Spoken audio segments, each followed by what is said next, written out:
एक एक करके करो। अंजलि की शादी कर ससुराल पहुंचने के साथ ही उसकी सास के हुक्म शुरू हो जाते हैं। हो गई शादी, बस मौज खत्म। कल से जल्दी उठकर काम पर लग जाना है। अरे माँ आज ही यहाँ आई है, इसे सब समझने के लिए कुछ दिन तो दो। मेरे और बहू के बीच की बात है, तू घर के मामले में ना बोलियो। इस पर जतिन वहाँ से अपने कमरे में चला जाता है और सास अंजलि को काम की लिस्ट सुनाने लगती है। सुबह पहले घर की सफाई करनी है, फिर कपड़े धोने हैं, साथ में खाना भी बनाना है। एक की वजह से दूसरा काम रुकना नहीं चाहिए है। जी मम्मी जी ठीक है। ये कहकर अंजलि अपने कमरे में चली जाती है। अंजलि, मम्मी हमेशा बोलती थी बहू आएगी तो उनका काम हल्का होगा, पर मुझे नहीं पता था कि वो काम हल्का करने की जगह टाल ही देंगी। कुछ नहीं होता, ये सब मैं अपने घर में भी तो करती थी, मुझे आदत है, कोई दिक्कत नहीं होगी। ठीक है, पर अगर कुछ हो तो बता देना। दोनों सो जाते हैं। अगली सुबह से अंजलि जल्दी उठ के सास के बताए कामों में जुट जाती है, जिसमें वो जैसे ही कपड़े धोने लगती है तो सास वहाँ आ जाती है। अरे सुनो, ये कपड़े ऐसे नहीं धुलेंगे, सबको डिवाइड कर फिर एक एक करके अलग अलग धोने हैं। क्या एक एक कपड़ा अलग करके? एक बार में सुनाई नहीं देता क्या? वही बोला है मैंने, लग जाओ काम पर हैं?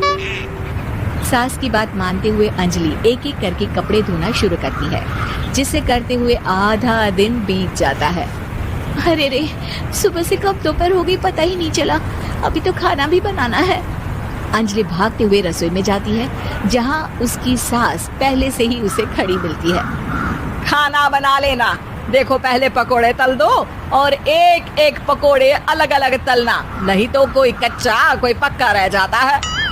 सास की हर बात में एक एक की कहानी अंजलि के समझ में नहीं आई, लेकिन फिर भी वो बिना कुछ बोले काम करती रहती है। अगली सुबह फिर वही शुरू होता है और सास एक बार फिर खाने के समय रसोई में आती है। आज क्या बन रहा है हैं? वो जतिन ने भिंडी की सब्जी, रोटी और धनिया की चटनी बोली है, इसलिए वही बना रही हूँ। अरे वाह जी वाह, बढ़िया है। पर भिंडी एक एक करके धोना, फिर टोवेल से पोंछकर एक एक करके ही काटना, साथ ही धनिया की पत्ती भी एक एक करके ही धोना। अरे पर मम्मी जी। अरे क्या पर? सफाई का ध्यान रखना आता भी है या नहीं है? मैं ये सब सबकी हेल्थ के लिए ही तो कर रही हूँ ना, और तुम अर्रा पर्रा करती रहती हो हैं? सास की बातें सुन अंजलि हैरान रह जाती है।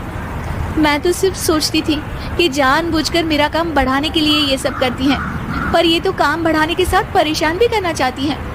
मैंने इनकी कौन सी बहस खोल दी जो इतनी दुश्मनी निकाल रही हैं? अब क्या करूं? अब अंजलि सास की बातों और हरकतों के बीच फंस जाती है। काम के लिए मना भी नहीं कर सकती, नहीं तो जाने कौन सा ड्रामा खड़ा कर दे। पर अंजलि, तुझे कुछ तो करना पड़ेगा। इतनी देर में जतिन भी वहाँ आ जाता है।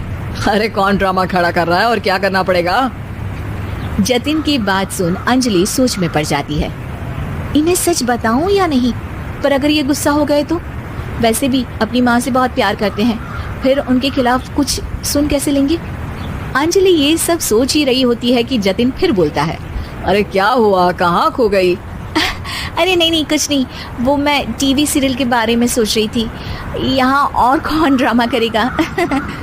अरे तुम भी ना, चलो मैं चलता हूँ। इसके बाद कुछ दिनों तक अंजलि सास को सबक सिखाने के लिए अलग अलग प्लान सोचती रहती है, पर उसे सास के एक एक करके काम करवाने की आदत बंद करने का कोई तोड़ नहीं मिलता।